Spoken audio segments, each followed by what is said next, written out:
लगा सबसे पहले ये बताइए। जी बिल्कुल, बहुत ही अच्छा लगा। आत्मीय संबंध स्थापित जैसा। नमस्कार, आप देख रहे हैं पलामू की ताज़ा खबरें। झारखंड लोकतांत्रिक क्रांतिकारी मोर्चा के प्रमंडलीय कार्यकर्ता सम्मेलन में विधायक जयराम महतो का बड़ा बयान। उन्होंने कहा, 25 वर्षों में राज्य की स्थानीय और नियोजन नीति तय न होना झारखंड के लिए दुर्भाग्यपूर्ण है। जयराम महतो ने गढ़वा के मेदिनीनगर में आयोजित सम्मेलन में कहा कि झारखंड को बने 25 साल हो गए हैं, लेकिन अब तक राज्य में स्थानीय और नियोजन नीति स्पष्ट नहीं हो पाई है। उन्होंने 1932 के खतियान के आधार पर स्थानीय नीति लागू करने की मांग की और कहा कि यह झारखंड के युवाओं के भविष्य के लिए जरूरी है।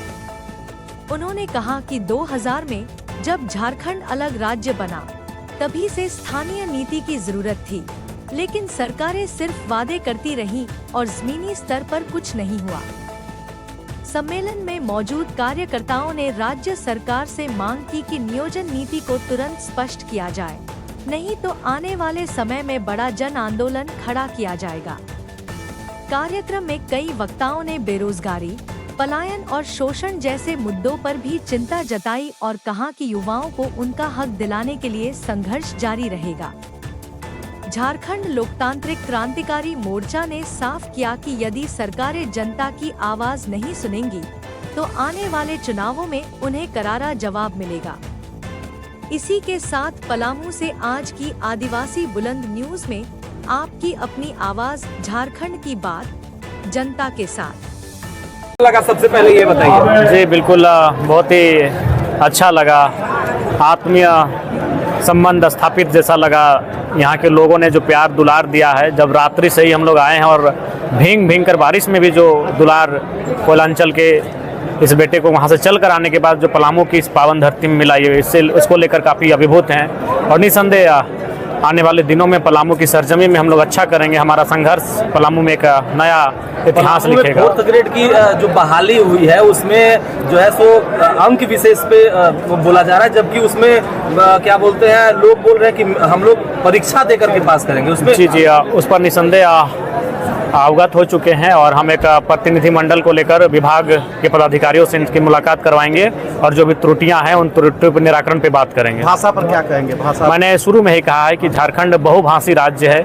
इस राज्य में अनेक भाषाएं बोली जाती हैं, जनजातीय भाषाएं, सदानी भाषाएं, क्षेत्रीय भाषाएं। तो उसके लिए सरकार को चाहिए कि जिलावार भाषाविदों का एक भाषा पर पकड़ रखने वाले अनुभवी लोगों का एक टीम तैयार करें और जिलावार प्रखंडवार जाकर वे एक भाषा को निचोड़ के तौर पर सामने लाए कि किस प्रमंडल के किस जिले में किस प्रखंड में कौन सी भाषा यहाँ के स्थानीय लोग जो वर्षों पुराने और सिर्फ वो झारखंडी वो बोलते हैं, अपने बोलचाल में प्रयोग करते हैं। विकास की दावा झारखंड सरकार करती है और एक तरफ देखा लगातार जो है भ्रष्टाचार के मामले सामने आ रहे हैं, क्या कहेंगे? देखिए, निसंदेह उनमें सरकार के वादे कुछ और हैं और इरादे कुछ और हैं और यह कतई शोभनीय नहीं है। बड़ी उम्मीद के साथ 2 टर्म इनको सरकार में यहाँ के जनता ने लाने का काम किया था, लेकिन यहाँ की जनता को विशेष कुछ नहीं मिला इस सरकार से। तो इस दिशा में भी इस राज्य के युवाओं को, इस राज्य के एक चिंतनशील नागरिक को सोचने की आवश्यकता है। कोयला पर क्या कहना चाहिए? देखिए, कोयला तो फिलहाल विराम लगा है, बारिश का मौसम है। अब जैसे ही बारिश का मौसम समाप्त होगा,